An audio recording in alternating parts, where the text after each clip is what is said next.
Να προχωρήσουμε λοιπόν τώρα να δώσουμε το λόγο στην Μελίσσα Παρκ, η οποία είναι εκτελεστική διευθύντρια της Διεθνούς Εκστρατείας για την κατάργηση των πυρηνικών όπλων της γνωστής μας ICAN.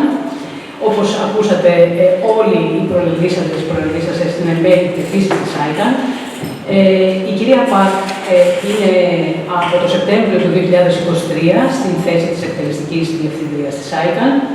Είναι πρώην Υπουργός Εσωτερικής Ανάπτυξης της Αυστραλίας.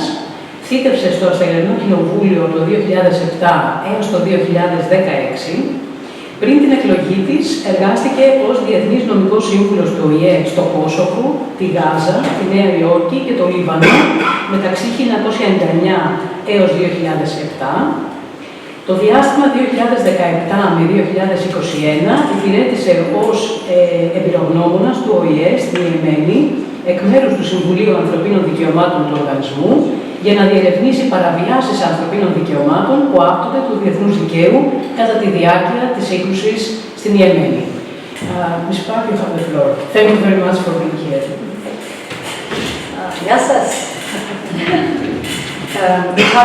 Thank you all for being here, and thank you to Mariella from Crescenza for moderating today's event, and to our Greek partners for joining with us here.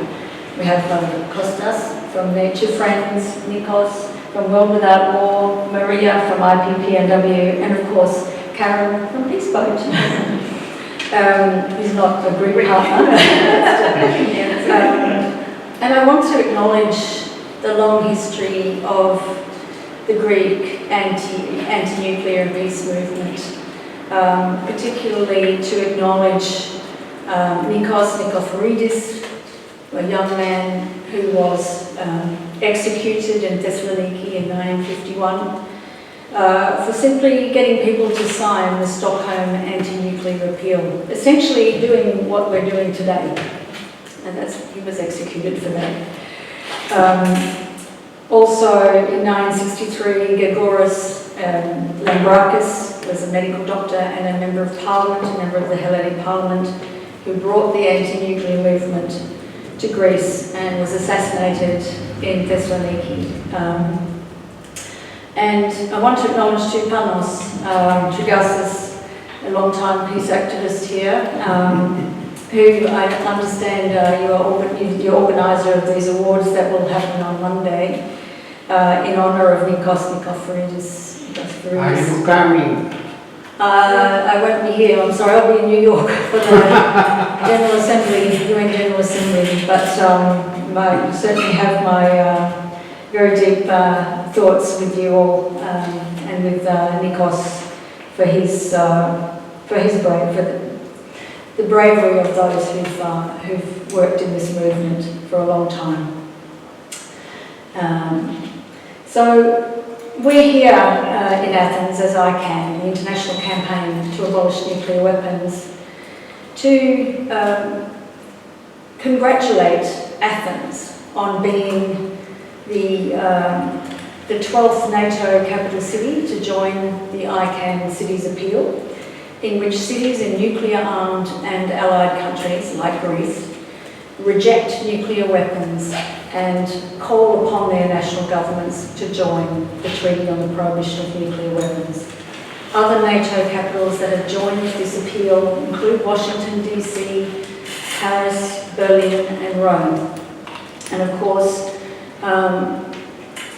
Athens and Greece and Athens as the birthplace of democracy, joining this appeal, I think sends a powerful message to the world about the importance of nuclear disarmament, particularly at this moment in time when the risk of use of nuclear weapons is so very high. So Athens joins 92 other Greek cities, as we've heard, and we saw all these beautiful cities up here, and it's a magnificent video, and just has a real impact because every one of those cities and every one of those houses represents people's lives, and that's all at stake with nuclear weapons. So that's 35% of the Greek population that is rejecting nuclear weapons and calling upon the Greek government to to join the Treaty on the Prohibition of Nuclear Weapons. And they are right to do so. Cities are the primary targets of nuclear weapons. And as I said, the risk of use of nuclear weapons has never been higher than it is right now. This year alone, 5 out of the 9 nuclear-armed countries are engaged in conflict or in serious confrontations. So that's Russia, US, Israel, India, and Pakistan. Of course, tensions continue to rise on the Korean Peninsula. We've had an almost complete breakdown in arms control agreements, with the last one, New START, between US and Russia, about to expire in February with nothing to replace it, which means that there will be no limits on the numbers or the types of nuclear weapons that can be developed. And we will see that the arms race, which is underway now, the new nuclear arms race, will only accelerate from February. There has also been in recent times a disturbing rise in nuclear rhetoric, including from very senior political leaders, and nuclear threats, including like loose talk from Russian officials about the use of tactical nuclear weapons in the Black Sea region, from Israeli officials about the use of nuclear weapons in Gaza.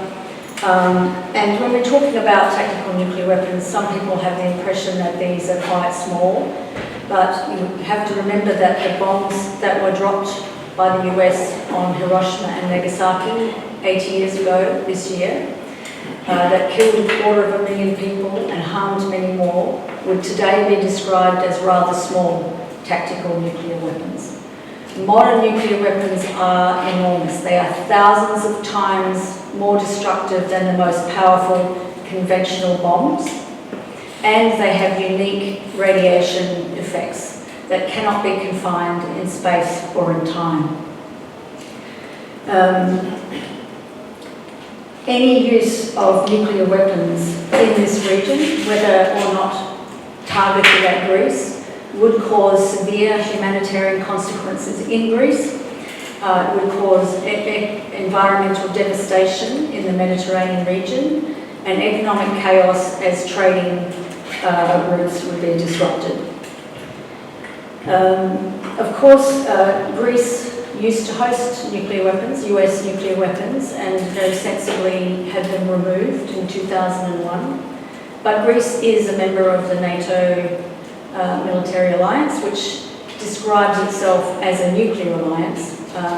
But I want to emphasise that that is a political declaration. It is not a legal one. There is nothing in the NATO Charter about nuclear weapons. And so that is something that is not a legal requirement for any member of NATO to abide by. And indeed, it is not in the best interest of Greece or Greek citizens to support the use of nuclear weapons, whether by allies or others. It makes you a nuclear target, and it contributes to the danger that is posed to all of humanity and all life forms from nuclear weapons. The latest science, and I'm glad you mentioned, Karen, the week of action on climate, because it is really important that we show the links between nuclear weapons and climate. The latest science has confirmed that even a limited nuclear war using only a small fraction of the world's nuclear arsenals would not only kill millions of people outright through burns, blast and radiation, but it would also cause global climate disruption from sending millions of tons of soot into the upper atmosphere, where it would circle the globe, blocking out sunlight for more than a decade and causing agricultural collapse and the death of at least 2 billion people from starvation in a nuclear winter. A major nuclear war, say between the US and Russia, would essentially mean the end of human civilization and most other life forms. So this is an issue for the collective security of humanity and must not be treated as the national security domain of a select few countries. Nuclear-armed states and their allies like to speak in abstract terms about nuclear deterrence. that somehow it's all about power and balance, that somehow these weapons protect against their own use because the consequences are so terrible that no rational leader would use them. Well, we know that human beings frequently don't act rationally. We also know there have been dozens of nuclear near misses and accidents over the decades that have meant that and the only reason we're still here to talk about it is not because of good management of nuclear weapons or the inherent infallibility of nuclear deterrence, but sheer dumb luck. And we cannot expect luck to last indefinitely. As the UN Secretary General has said, when it comes to nuclear weapons, luck is not a strategy. Added to that, we have the rising danger of the increasing incorporation of artificial intelligence into nuclear command and control systems, which is speeding up warfare, reducing the time for nuclear decision making, making these weapon systems increasingly vulnerable to cyber attacks, which was not the case during the Cold War, but that is a real threat right now. And this year we had a webinar with Professor Geoffrey Hinton, who won last year's Nobel Prize for Physics for his work on artificial intelligence. He said we have a window of maybe 3 to 5 years before artificial intelligence, which some experts also call alien intelligence, before artificial intelligence reaches the point where it supersedes human intelligence. And he said if nuclear weapons are still around at that time, it will be as if we have what are alien beings in charge of weapons that can destroy humanity. So this is an urgent matter. It's urgent with and without the AI implications. But with it, it's like a game of Russian roulette with humanity, where normally you would have 1 bullet in the chamber of 6. With AI, you're adding another bullet to the chamber, so you've got 2 out of 6. And it's a very, very scary situation. And the only way of eliminating the increasing risk that nuclear weapons pose is to eliminate nuclear weapons themselves. There is no other way. That's the only way to eliminate the risk. We're not going to stop AI from developing. There's too many positive applications to it. It will not be stopped, and therefore we have to deal with these weapons. Any country that supports using extinction-level weapons for deterrence is not acting as a responsible global citizen. We need Greece in particular. Greece has played such a powerful symbolic role in the world as the birthplace of democracy. We need Greece to step up on this issue, to exercise leadership. We know that nuclear disarmament is achievable.